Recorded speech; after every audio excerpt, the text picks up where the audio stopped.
Hello, Kelly. It's Mom. I didn't have time to type out the instructions for how to clean the pond out, so I'm going to give you a video tutorial. So here we go. Alright, we're in the garage, and we're going to grab the rubber gloves, and we're going to get the net, just in case we need it. And we're going to turn the water on, which is over here by the hot water heater. And it's this little red knob. Now, if the pond needs more water, this is what you use. It's called AquaSafe. And for that orange 5-gallon drum that's sitting out there, that 5-gallon bucket, orange bucket, you only need one, like the first little line. I guess that's a millimeter or whatever, milliliter, I don't know. But the first line, it's just barely like a dribble, is all you need for that 5-gallon bucket. But that's what you need if the pond is low, and I'll show you what I mean by that. Okay, so we come out here to the pond.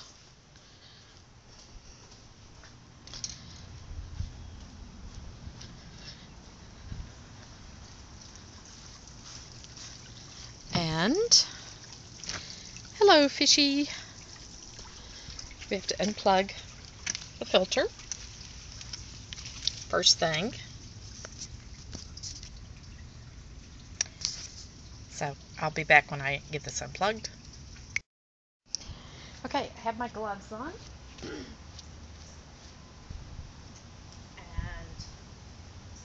so I'm going to go down in here, push this out of the way,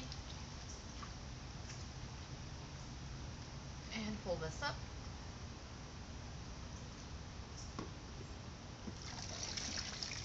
Turn out a little bit. Pull this out.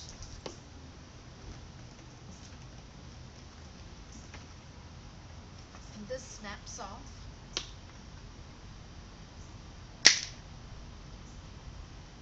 Now you see why you need the gloves. It's yucky.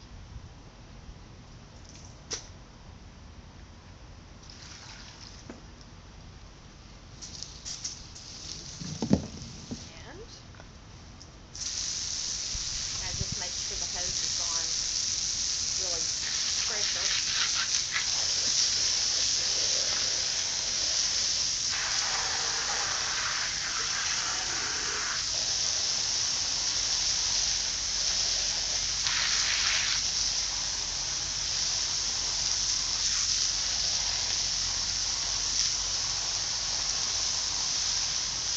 Kind of tell when the top is cleaned out.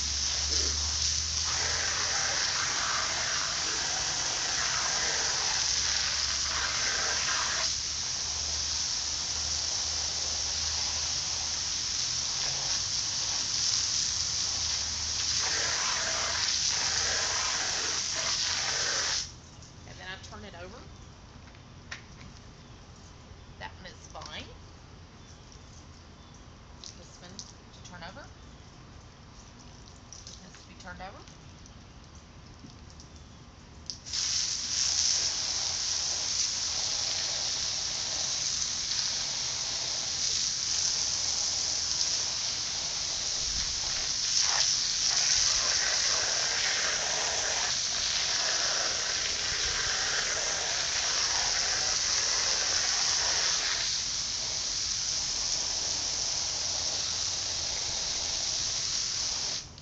You can tell it's clean when it stops, black stops coming out of the bottom.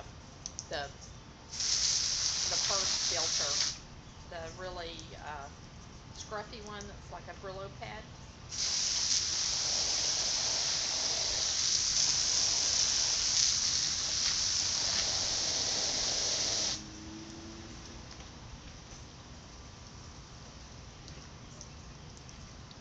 And then the sponge one, I usually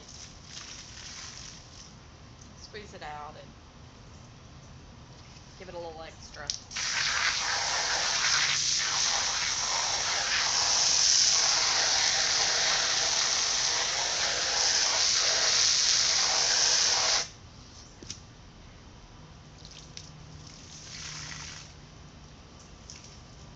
Okay. Now you have to clean this out and all the gunk out of there.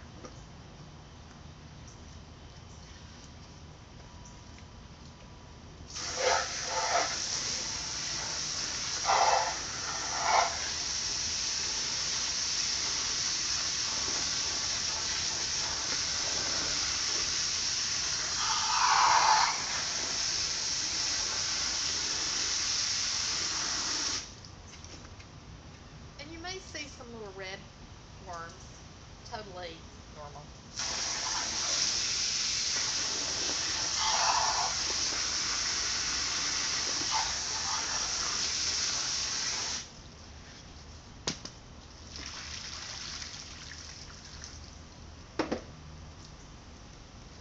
And again, sort of like the Brillo pad thing, you can see when these balls are clean or if there's still some stuff in them.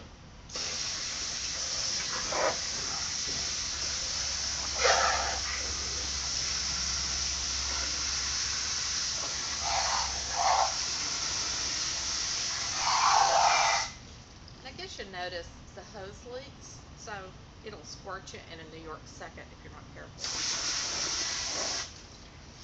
So that's why I throw it out of the way.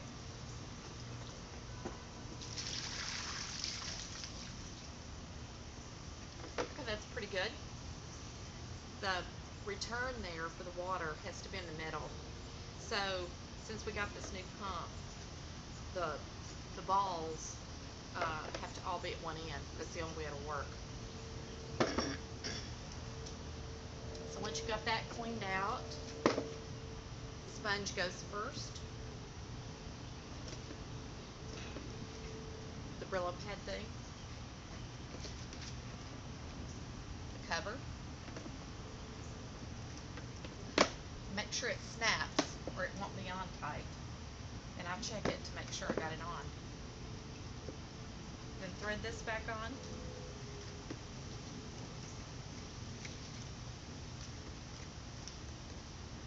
And again, I kind of test it to make sure that I have it on there tight. But then I don't lift it by that because it'll sure come off. And then holding it by the cord again, the electrical cord, I just drop it back down in here. And need to make sure that it ends up flat and it's not turned on its side. Okay, and that looks good. Okay, the next thing we're going to do is these plants get out of control. And so you see right now they're more than half covered on the pond. So we need to take some of them out. And obviously, if you see any leaves that are by themselves or have fallen out of trees or whatever, you can get that out. But what I'm getting out are just the smaller ones, the little ones, trying to leave the bigger ones. And they are connected, so if they're connected, that's fine. But if you find some that are loose, just dip all those out. And you may also see some other kind of junk floating around. You don't have to do this every time, just when it looks like it needs it.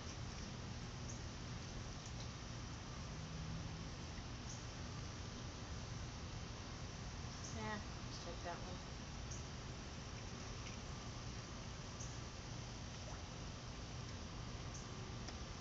I keep hearing something over there. I'm wondering if that bird is back. You know, there was a nest back there. I wonder if that bird is back building that nest.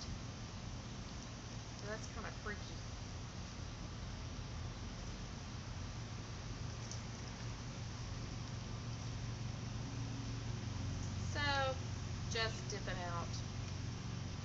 scooping out some of these that are loose.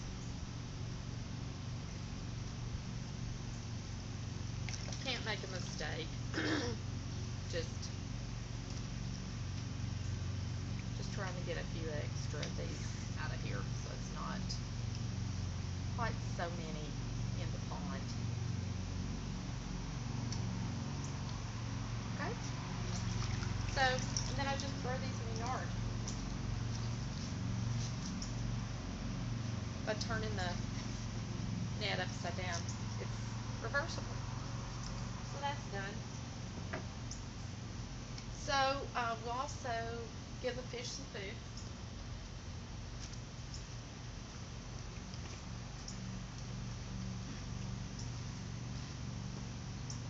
I usually spray off my gloves before I take them off so they don't have all that black gunk on them.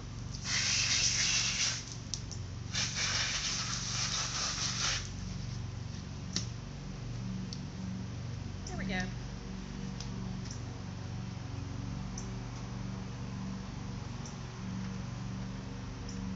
And then I hang them back up on the wall so they can dry out before the next time. And then while my hands are nice and dry,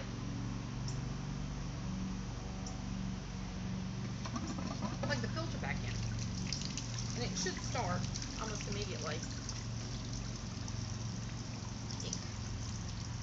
Okay.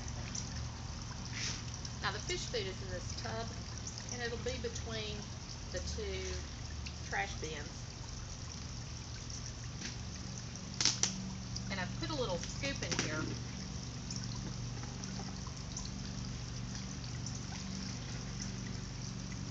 because that's all they need. If you give more than that, it's not good because they can get too much material in the pond, decaying in the pond they don't eat, and then it makes them sick. That's still too many plants, so I'll probably clean out a few more of those.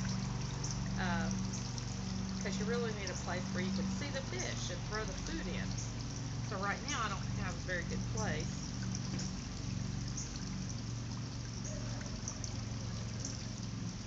There we go.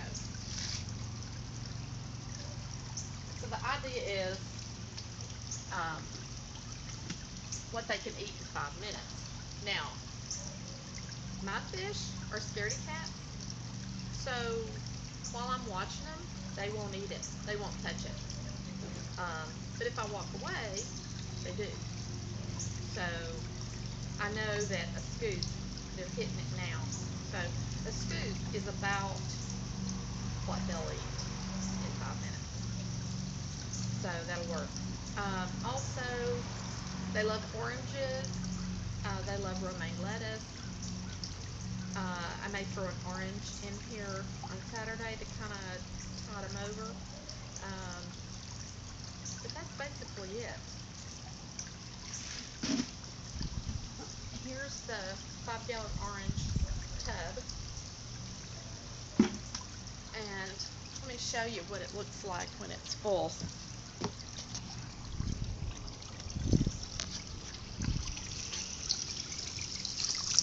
So you see that's really too many plants. And if you'll notice, the water there's quite a bit of black showing over there under those rocks. So I'll probably add 5 gallons of water.